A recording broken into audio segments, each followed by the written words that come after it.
Hey guys, I just wanted to do a review of my Husky tool chest and kind of show you how I set it up and show you what I keep in it. Over here I've got different size clamps.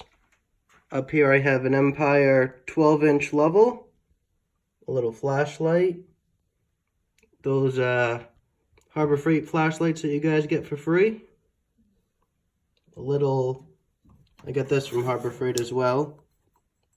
Put your different screws and materials in here. And onto the top.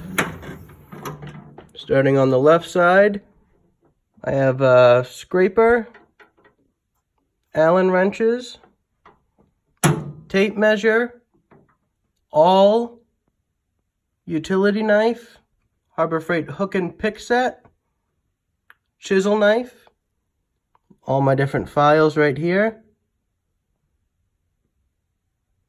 flashlight, wire brush, little SAE and metric nut drivers. The top drawer, I have all my different pliers.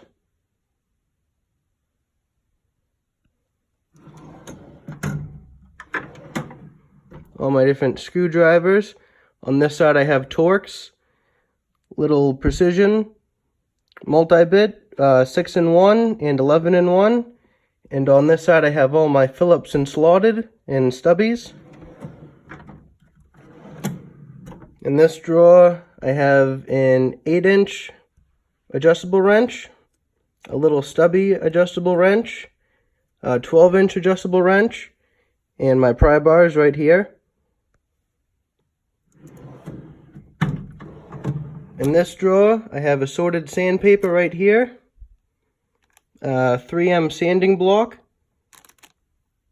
a little stubby 1/4-inch and 3/8 socket set with some bits, nail set, a little T-handle bit driver, and in here is my chisel and punch set. In this drawer, my standard wrenches from 1/4 up to 7/8, and on this side from 7 to 19, my metric wrenches. In this drawer, just my different hammers, claw hammer, ball peen, dead blow, sledgehammer, and a rubber mallet. In here I just have my speed squares and a little 3/8 socket set. And the last drawer, I have a DeWalt hacksaw and wood saw, and just some hacksaw blade bits.